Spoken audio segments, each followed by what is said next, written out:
Há pelo menos 3 semanas, o Brasil acompanha as reportagens do site Intercept Brasil. As publicações exibem mensagens trocadas entre os procuradores da Força Tarefa da Lava Jato e o então juiz e hoje ministro Sérgio Moro, de 2015 a 2017.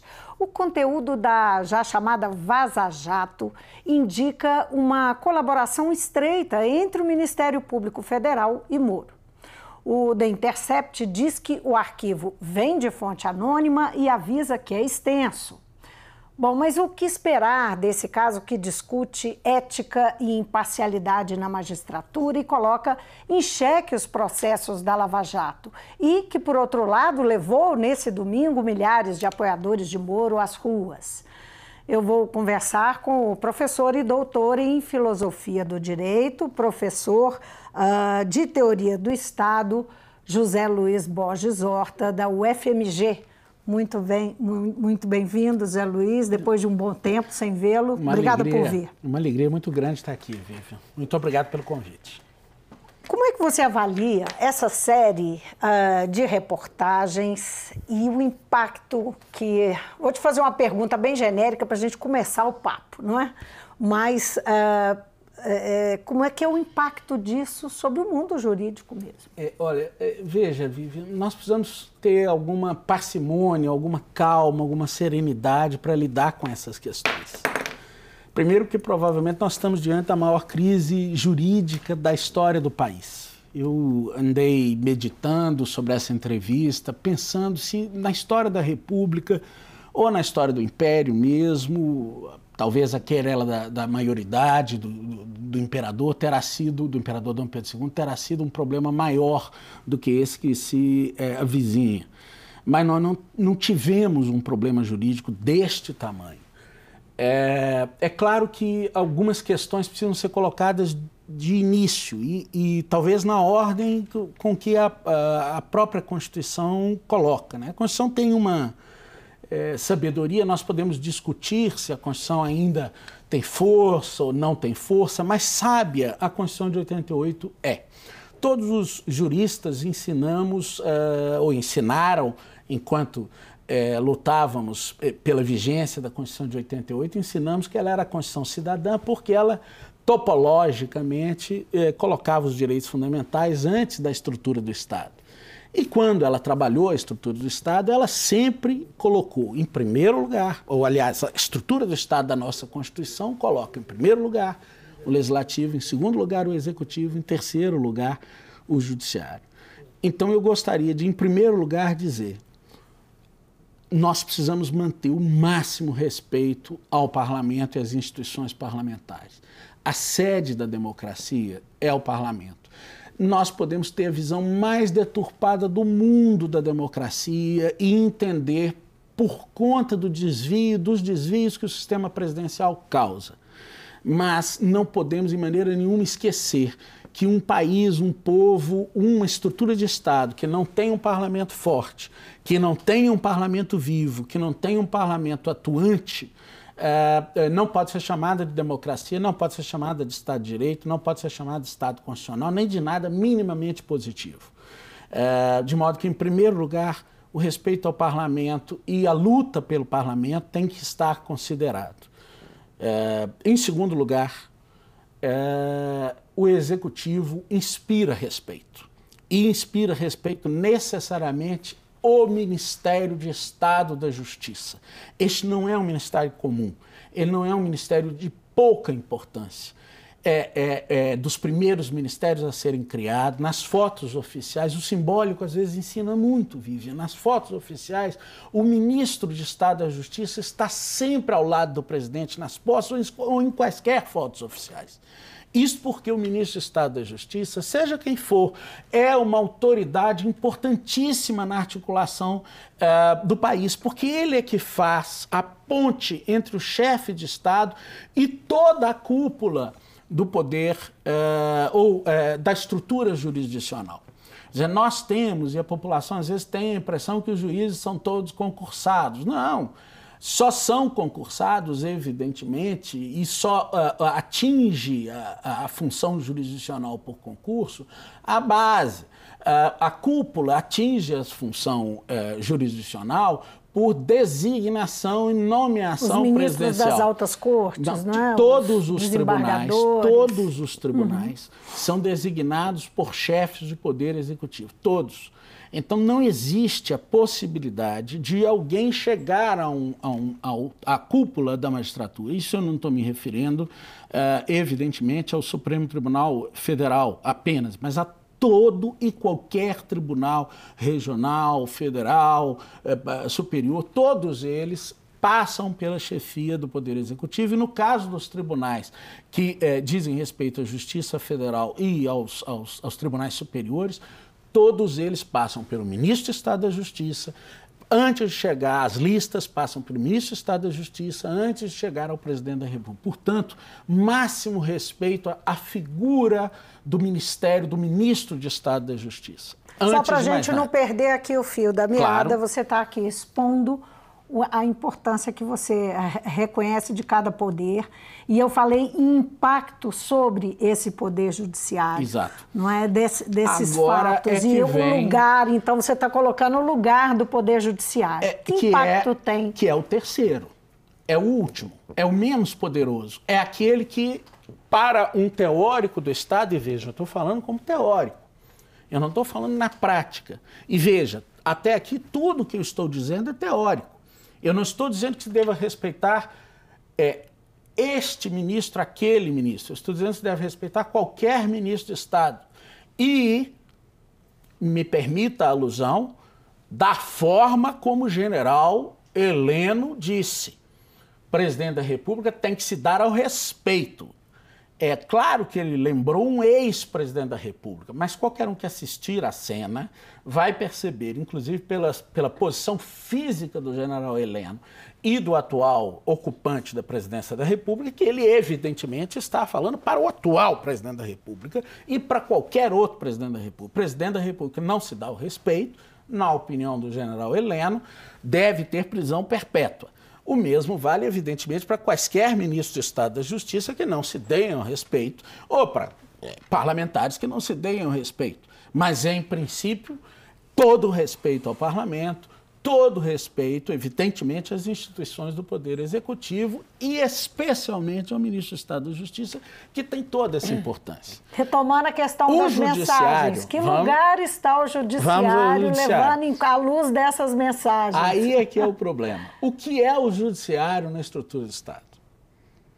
Ele é um poder, mas como ele pode ser um poder se ele não tem legitimação democrática? Todo poder emana do povo. Onde veio esta legitimação democrática? Ela não veio. O judiciário é, portanto, um processo que supõe-se legitimado em razão dos concursos públicos que a sua base fez, que os serventuários fizeram, que os servidores como um todo fizeram. Aliás, magistrado, na boa tradição romana, quer dizer servidor. Todos os servidores públicos são magistrados. Não apenas aqueles que ocupam a magistratura pretoriana, o que julga. Vejam, é uma aristocracia, não é uma democracia. Se é um poder aristocrático, é um tom, Hegel diz isso com muita precisão, é um tom aristocrático dentro da estrutura do Estado. Então ela tem que ser vista com cuidado. Pois é, mas isso justifica os comportamentos que essas mensagens indicam que aconteceram?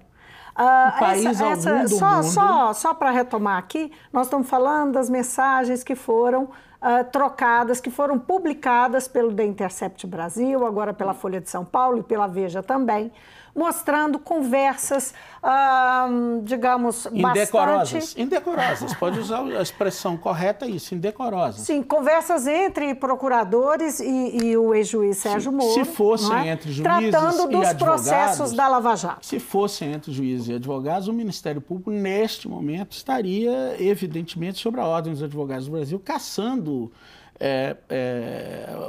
as carteiras de advogados dos colegas advogados e é preciso que se diga isso. Então, existe dois pesos e duas medidas, porque se isso institucionalmente está sendo tratado, porque chama a atenção o seguinte, muitas vezes se argumenta isso.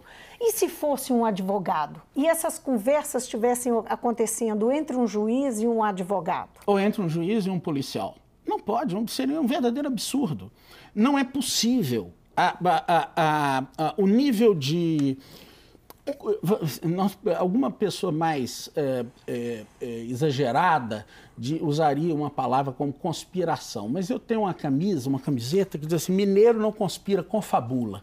Então vamos dizer, essa confabulação de Curitiba, para não usar um termo pesado, conspiração, mas essa confabulação de Curitiba, se fosse feita em qualquer outro país do mundo, seria um escândalo das mesmas proporções que esse escândalo tem e só tenderá a aumentar, porque evidentemente muito não está e não poderá ser provado apenas com um único aplicativo. É claro que as investigações têm que ser abertas e, naturalmente, elas serão abertas onde devem ser, no parlamento.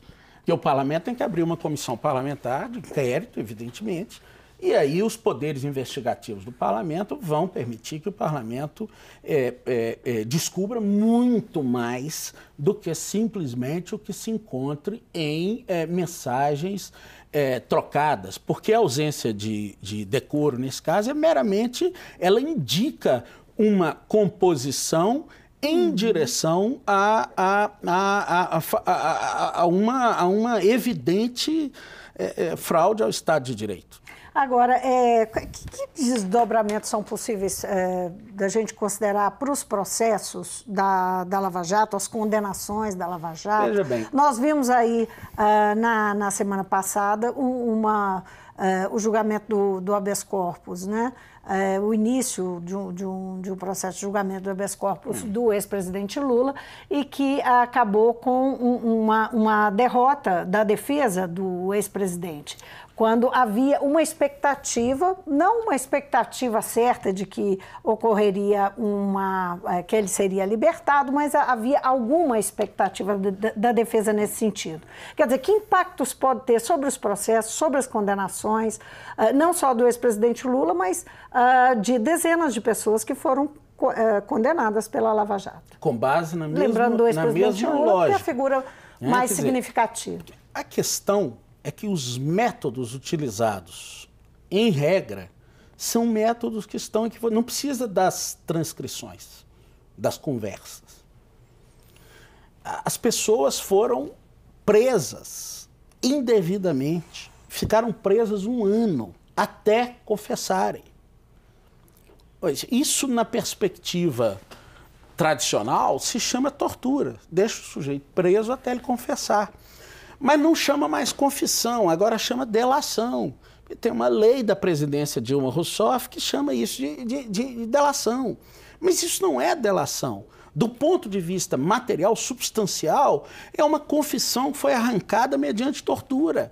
Mas a tortura não é uma tortura física. Não, ninguém apanhou para ter essa tortura. Não, as pessoas foram obrigadas a ficar lavando privada até confessarem. Mas é um método de tortura. Evidentemente que a tortura é subjetiva. Há 50, 60, 70, 80 anos, alguém, ou até mesmo a maioria da população de um país, o nosso ou qualquer outro, podia pensar que bater numa pessoa até ela confessar não era tortura. Hoje nós temos a consciência de que essa é uma prática de tortura. Essas pessoas podem pensar que deixar uma pessoa presa até ela confessar, sem ela ter sido julgada, não é tortura, mas é óbvio que é. Pois é, não tem aí uma anuência da sociedade em relação a isso? Mas veja... Porque o fato é que isso se deu, continuou se dando, as pessoas continuaram sendo presas, tem gente que está presa há muito mais de anos, sem julgamento, Exato. Não é? Mas essa é um processo que está acontecendo. Isso falando de política, porque se nós formos estender isso para a população carcerária, é 40% da população carcerária do mundo. Pois é. O milagre de emprego que foi realizado no Brasil nos anos recentes se fez através do encarceramento das pessoas desempregadas. Isso é uma coisa absurda. Os indicadores econômicos do país melhoraram porque simplesmente se pegou as pessoas que não conseguiam encontrar emprego e jogou na cadeia. E, evidentemente, ela não está desempregada, está presa. Agora, a circunstância é uma circunstância horrenda e é mundial. Porque no mundo todo, desde o início do século XX, avança a concepção de que a democracia precisa ser controlada pela aristocracia.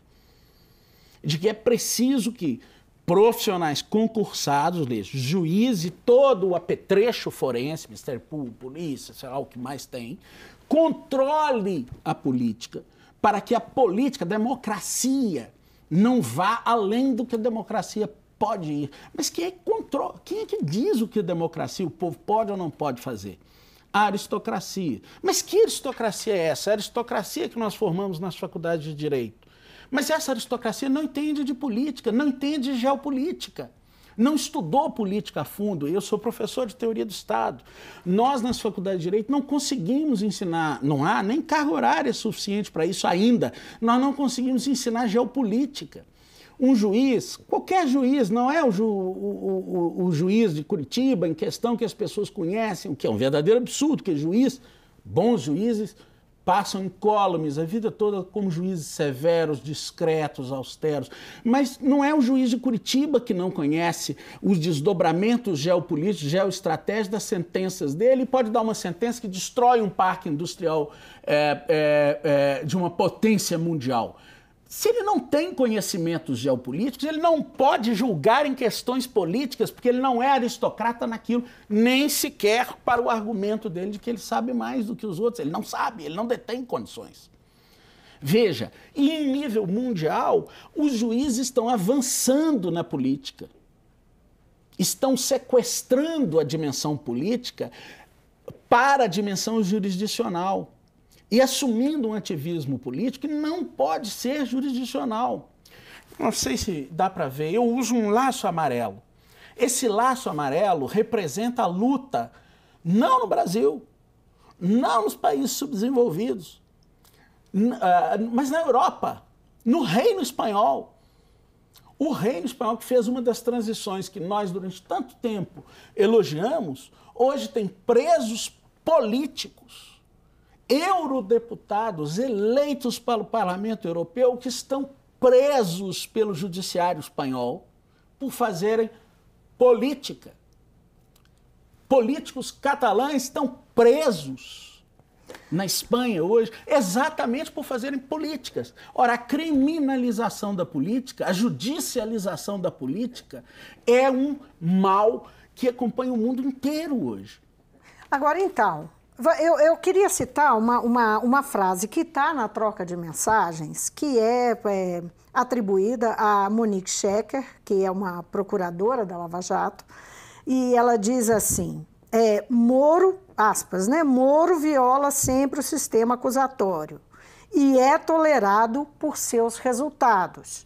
Nessa frase tem duas, a meu ver, dois pontos. Uma é uma acusação ao Moro, e a outra é uma admissão, é uma confissão de um procurador em nome dos procuradores. Está confessando, né, que ele é tolerado, que a atitude dele é tolerada.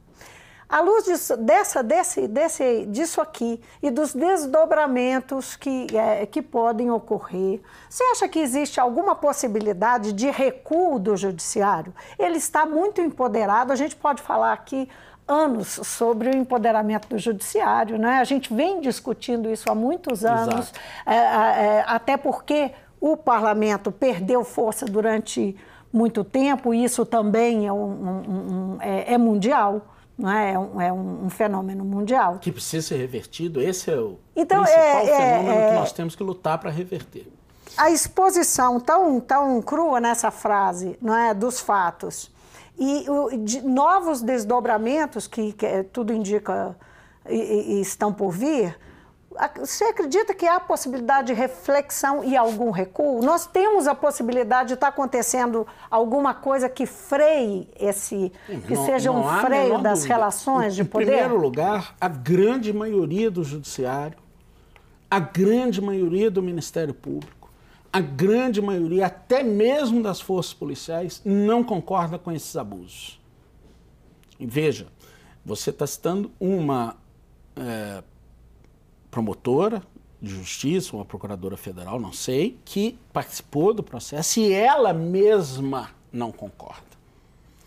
Apesar de que ela negou essa frase. Tudo bem. Que foi refutado pelos veículos que checaram, fizeram uma série de cheques em relação Não há o menor problema, mas eu pertenço ao mundo jurídico e posso lhe dizer que a maioria arrasadora dos juristas, dos advogados e especialmente dos magistrados tem divergências profundas quanto aos abusos e a desistência das garantias do Estado de Direito perpetradas em relação a essas operações. Não são essas, não começou agora, é um processo um pouco maior do que isso, desses juízes espetaculosos. Sim, mas quando a gente questiona, quando a imprensa questiona, dá uma sensação de que existe aí um corporativismo que não... enfim, que não há o discurso é corporativista no sentido de proteger esses personagens do mundo jurídico. Exato. Muitos entendem que o destino desses promotores abusadores e desses juízes abusadores deveria ser a mesma cadeia com que aqui eles condenam os adversários ideológicos, políticos ou morais deles. Eu penso que é muito mais uma questão moral do que política. Eles não têm muita noção de política. A noção deles, eles fazem moral. Nada mais do que se comportar moralmente. Há um componente aí de consciência moral contra a consciência jurídica. Eles não aceitam a consciência jurídica da nação que decorre do parlamento e se comportam com a sua própria consciência moral que decorre da sua religião. Né? Agora, Zé Luiz, o fato é que isso tem um apelo grande numa parcela significativa da sociedade. Nós vimos nesse domingo a população, uma parte da população indo para a rua de camisas verdes e amarelas, fazendo um discurso moralista, defendendo o Moro. Aqui em Belo Horizonte diz que vai ter mais argentino no Mineirão do que teve gente defendendo o Moro na rua aqui no domingo. Não. Vai ter mais argentino no dia seguinte, aqui na terça-feira, do que teve. Isso aí é bobagem. E, ademais, um movimento onde se quer criticar o Supremo Tribunal, falar mal do parlamento, tem que ser desconsiderado de todo. Isso aí é um movimento fascista. Meu juízo deveria ser proibido nas ruas. Isso aí, como é que a população vai às ruas contra a democracia? Isso é o fim do mundo. Fim do mundo. E, obviamente, essas pessoas que estão fazendo isso estão alienadas. Estão se comportando sem saber exatamente o que está se passando. Agora, o fato é que o Supremo acusa o golpe na medida que ele é colocado, ele é criticado publicamente e depois, no dia seguinte, o presidente do Supremo diz que os ministros têm couro duro, são corajosos para colocar em votação, e aí ele faz para votar ou para julgar a condenação em segunda instância, não é? A prisão após condenação em segunda instância, que é um julgamento que está aí no limbo desde a Carmen Lúcia. Porque não pode e votar. Ele fala que em agosto vai fazer isso. Ele está dando uma resposta dizendo que eles são corajosos. O Supremo não pode votar essa matéria. Se o Supremo votar essa matéria, ele terá que tirar da cadeia todos os que estão ilegalmente nela. Mas a questão é a questão da pressão, a pressão que a opinião pública exerce. Mas a opinião pública quer e sempre quis e sempre vai querer pena de morte. E daí? Opinião pública é opinião pública, não é democracia. Democracia não é a opinião pública. A democracia é o processo das leis. Tem que ter uma Constituição, tem que ter o Estado de Direito. Antes da Constituição, muito mais importante que a Constituição, são as garantias do Estado de Direito, e tem lei. Eu não posso rasgar a lei porque o povo gosta. Ora, veja bem, algumas pessoas diziam, eu gosto muito de tal presidente, ele fez isso, ele fez aquilo, porque não tinha jeito de não fazer. Se fosse cumprir a lei, não faria as coisas certas. Os outros vão dizer, não, se ele fosse cumprir a lei, ele não conseguia botar não sei quem na cadeia. Ora, mas fora da lei, tudo do mesmo jeito. Fora da lei, não dá. Tem que ser dentro da lei, tem que ser dentro das prerrogativas, tem que tentar cumprir a Constituição. É por isso que o Supremo não pode votar. Se o Supremo votar, vai ter que tirar da cadeia. Não é Lula, não. Eduardo Cunha, que derrubou a Dilma, está lá na cadeia. E se não estivesse na cadeia, tinha derrubado o Temer na sequência. Mas é isso que não queriam que se fizesse. E nós temos uma circunstância que é das piores, porque as pessoas não conseguem perceber que nós estamos dentro de um processo que é muito maior do que o pequeno caso concreto. Porque o pequeno caso concreto, o corporativismo vai resolver.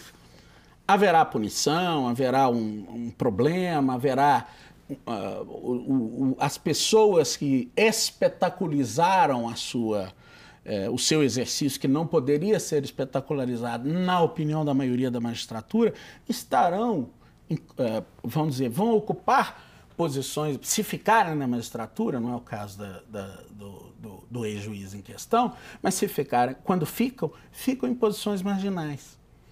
Porque o próprio sistema interno rejeita essa espetacularização. Todos os juízes de que a gente ouviu falar em momentos espetaculares anteriores já desapareceram. Eles são rejeitados pelo próprio sistema. Onde está o protagonista do famoso mensalão? Fora do sistema. O Supremo não suportou nem a presença do protagonista do mensalão lá dentro. Sem falar em outra questão, que é uma questão de que o próprio judiciário sabe. Se trata de uma minoria de caráter religioso dentro do judiciário, algo que os pesquisadores não falam, por respeito, inclusive, às minorias religiosas do país, mas é uma minoria religiosa que considera que há um livro superior à Constituição. Mas na função em que eles estão, não poderiam afastar a Constituição para aplicar as suas próprias convicções pessoais. Não dá. Zé Luiz, nossa, que pena a gente terminar a conversa, mas infelizmente o nosso tempo acabou. Foi uma ótima conversa. Uma alegria estar aqui. Nós teremos que voltar nela com certeza, porque tem muita coisa, não passamos por muita coisa, mas foi uma ótima pausa. Mas temos muito a fazer, temos muito tempo pela frente. Eu conversei com o professor de Teoria do Estado, da Escola de Direito da UFMG, o professor José Luiz Borges Horta. Ele é doutor em Filosofia do Direito. E nosso assunto aqui, esses desdobramentos, como é que ele entende esse episódio das mensagens trocadas entre o Ministério Público, na força-tarefa do Ministério Público, da Lava Jato, e o ex-ministro, o ex-juiz e ministro Sérgio Moro, o que isso representa e que impactos isso pode ter também. Fez uma análise muito interessante para a gente sobre isso. E o Mundo Político fica por aqui. Obrigada por nos acompanhar. Mas se você quiser rever a entrevista, é só acessar o YouTube ou o nosso site. Você também pode interagir com a gente por e-mail ou pelo Twitter. Então, até a próxima.